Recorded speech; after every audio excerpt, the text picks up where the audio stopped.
on the forefront of your planning to make sure you're organized, updated, and protected.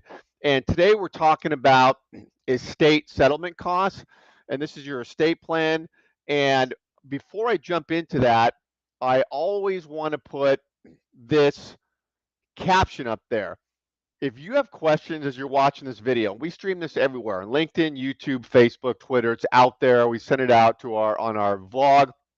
If you want to get one-on-one with us for a complimentary planning assessment, whatever you have going on, estate planning, asset protection, business planning, text Guard Assets to that phone number on the screen there, and you can book a time, talk with me for your initial intake call. I'll get you connected to the attorneys. Excuse me.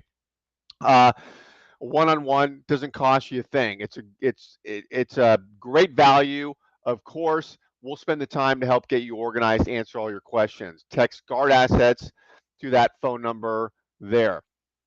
Okay, what is your estate plan? Let's jump into this.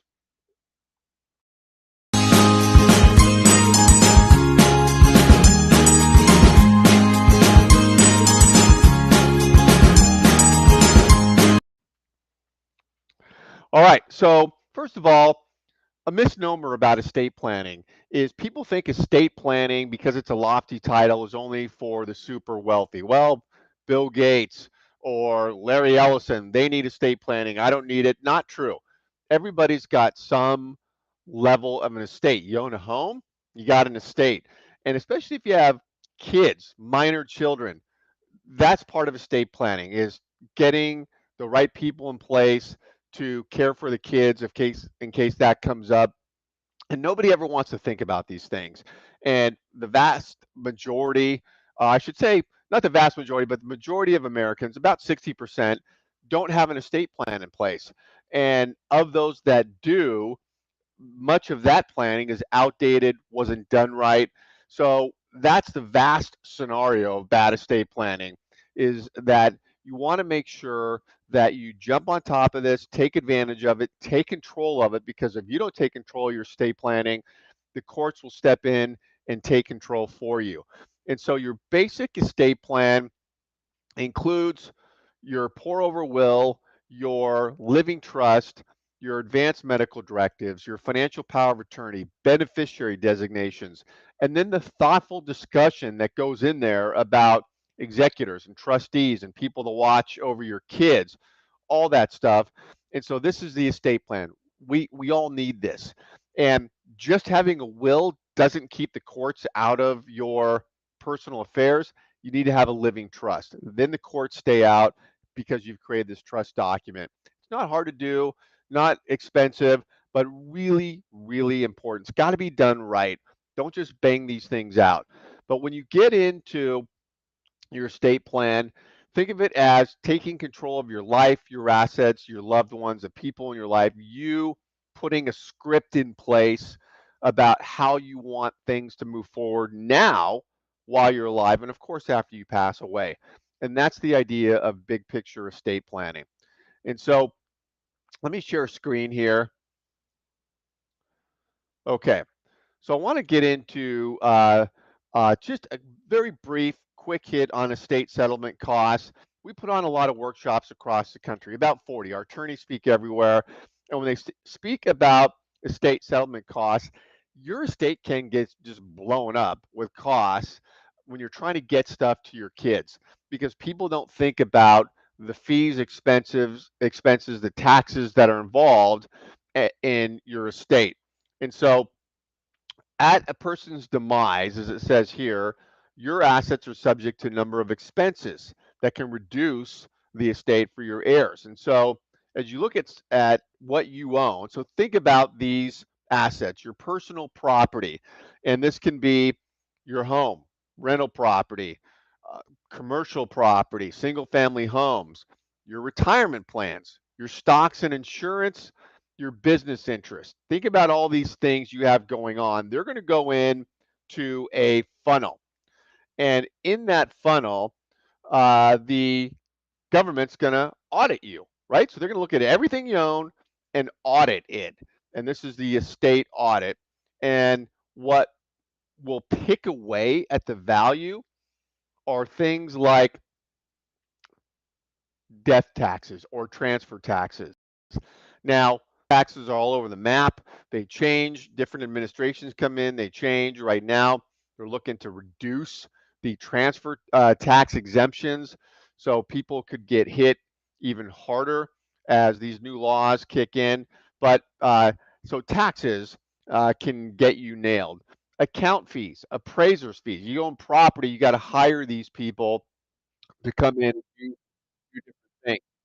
If you don't have a living trust and you're going to probate, probate is the court process where they step in and they start trying to figure out what you want to do with your assets. You don't want to get involved in probate.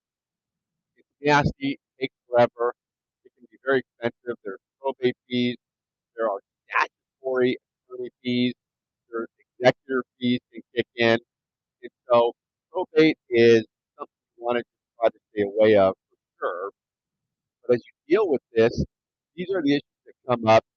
Proper planning can get more of your assets to your loved ones when you look at all these pieces and plan around it. And the way the estate planning process works is you got to get your team in place because when you're putting your planning together, there's the estate planning, taxes come into play, asset protection, which is a different discipline from estate planning, but very important to be integrated in many cases in estate planning. There's financial planning, insurance planning. Get your team together. For us, when people come to us, the process is get one-on-one. Let's have a discussion. What's important to you? What's going on in your family, your assets, your businesses? Just have a thoughtful discussion. Our attorneys are very good at fleshing out the important areas that you should be focused on with your estate. They're going to ask questions, and it's just an interactive, wonderful session. That's in a Zoom or in person. And then at that point, there is information gathering and pulling stuff together for your team to evaluate, and then drafts are created of your initial estate plan. And that goes out to you to look at it. The final copy is done after that. And this could be a very positive experience. You could include your children in the process, depending on your relationship there, the age of your kids. You can dial them in to what's going on. That could be just a really, really good thing to do. But then you have your draft estate plan, and now you've got to get it funded, meaning that the assets that you own need to be titled in the name of the trust. And typically assets aren't listed in your estate plan. So we a lot of times will create a schedule of assets that we attach to your estate plan, but it's not named in the estate plan itself. You got to go out and make sure that the assets get funded, meaning the title change the name of the trust, bank account, property, home, whatever it is. So in the end here, think about your estate plan. Do you have one? Is it outdated? And have you have you looked at it in a while? Have you considered what may get hit when you transfer assets now during your life due to your kids or after you pass? And so I'll put this up here again, this caption. If you want a complimentary assessment of your own situation, get one-on-one with our attorneys. Uh, Happy to do it. Text guard assets to that number. It will allow you to pick a time to have your initial intake call with me.